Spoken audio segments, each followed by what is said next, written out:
interested in RDI. I work, as you were told already, in early intervention and the CPSE system as a school social worker. And in working with the kids on the spectrum, I kind of just felt like I wasn't really making a connection with them like I would have liked. They were meeting their goals on their IEP, which were your basic social emotional, making maintain eye contact, two-to-three verbal exchanges. In most societies, you consider these things definitely measurements of quality of life. So friendship, marriage, employment, independence, and family. You guys see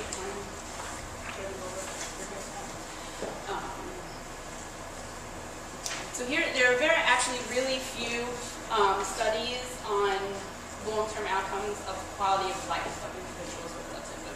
So the first one here is the National Autism Society. That's in Great Britain, and that was done in 2001. So as you can see, the sample size 450.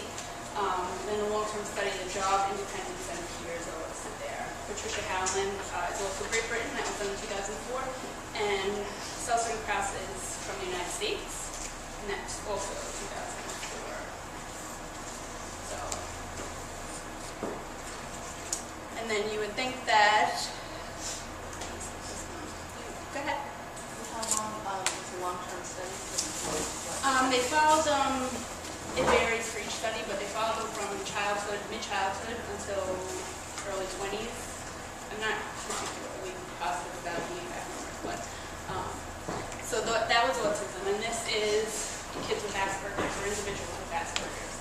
So again, you have the National Autism Society, and I actually don't think I have the dates of the other studies. I apologize for that, but as you can see, the numbers aren't really that much better for the kids that have Asperger's as opposed to kids that have autism. How do they define independence?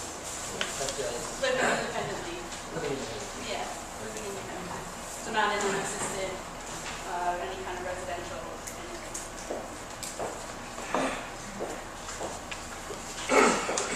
So in the National Autistic Society study, 50% of these individuals attended college, but only 12% of them gained employment post-graduation. So you always have to ask yourself when something like that happens, a discrepancy like that is why. And the reason is employers are looking for certain things that aren't necessarily necessary for success in college and academically. So flexibility, problem solving, collaborating with other people, sharing people's perspectives are things that employers are looking for. Does that make sense? So your neurotypical brain development. Neurotypical people develop these flexible collaborations between different centers of their brain.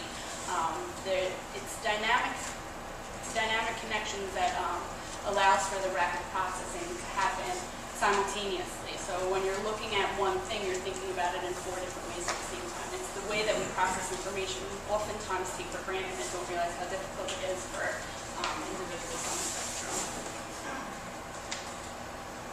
So although there's no conclusion to the cause of autism or autism spectrum disorders, current research has shown that it is typically an underconnectivity of the brain. So their brains are just not wired to process information simultaneously. They form rigid links between different brain centers, resulting in the inability to process information in the same way that we can. So with each piece of information that's presented, there becomes only one way to process it. So that's why we typically see a preference for an over-reliance on rules and procedures and black and white kind of thinking. And these kinds of things are what we call static systems. So anything that there's no uncertainty, that there's just right or wrong, black or right, that's just a discrete connection. So this is just some research also just demonstrating the interconnectivity theory. If you want to just take a second to look at that.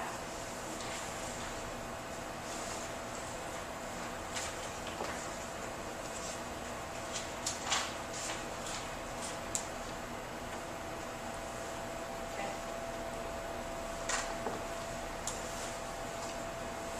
So again, neurotypical development. We have static intelligence, which is procedures and scripts, academics,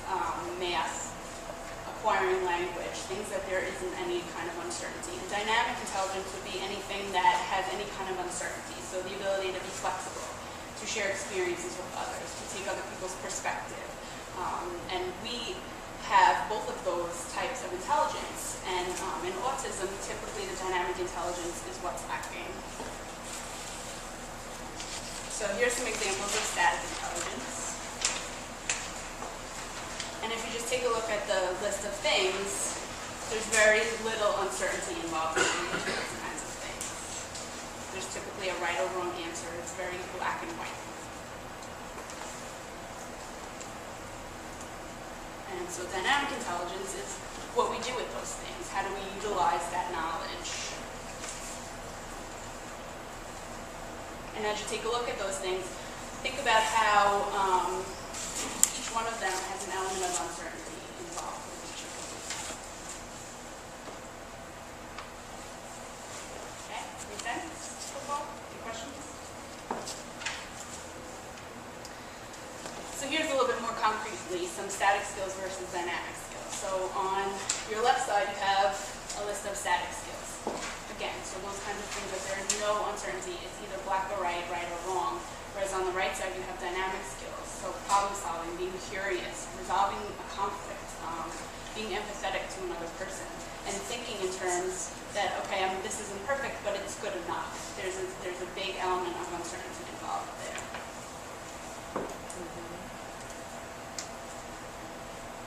So, skills versus function. This is kind of where we see a disconnect on, say, IEP goals. So if you're teaching a skill without first looking at teaching the function of that skill, you're teaching reading, but do they really understand what they're reading?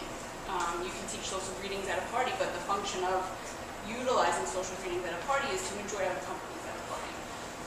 Knowing words to the song, say like at circle time, the joy of knowing the words of the song is to sing along and coordinate with the other people, with the other kids in the circle. My favorite one would be to tell a joke. So if you know any neurotypical, say, 3 or 4-year-olds, they're going to tell you a joke and say, why did the chicken cross the road? Because the chair had 4 legs. So it makes absolutely no sense, but they understand the function of telling a joke, and that it's supposed to make another person know. So you can teach the social script of a joke, but if they're not understanding what the function of that is to share with another person. So again, in thinking about goals to work on, if you're working on skills and not working on function, you're going to get compliant kids and not interactive. You're going to get capable but not purposeful, and you're going to get knowledgeable but not practical. So overall, they can have a wealth of knowledge, but if they're not sure how to apply that knowledge in the real world, then how much meaning does that really have?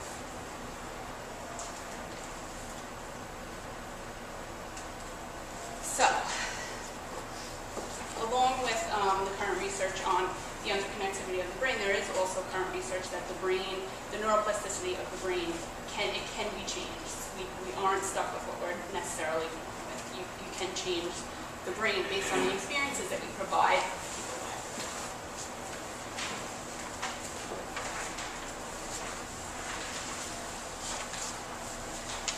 So again, here's just some research.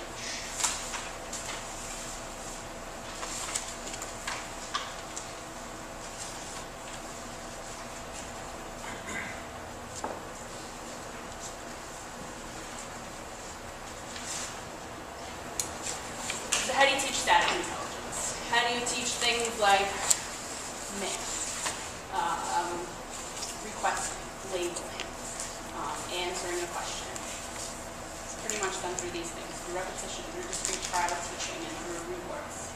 And we're all familiar with this kind of behavior and technique. It's done with neurotypical kids as well as kids with autism. Well, have you ever wondered where you got those eyes?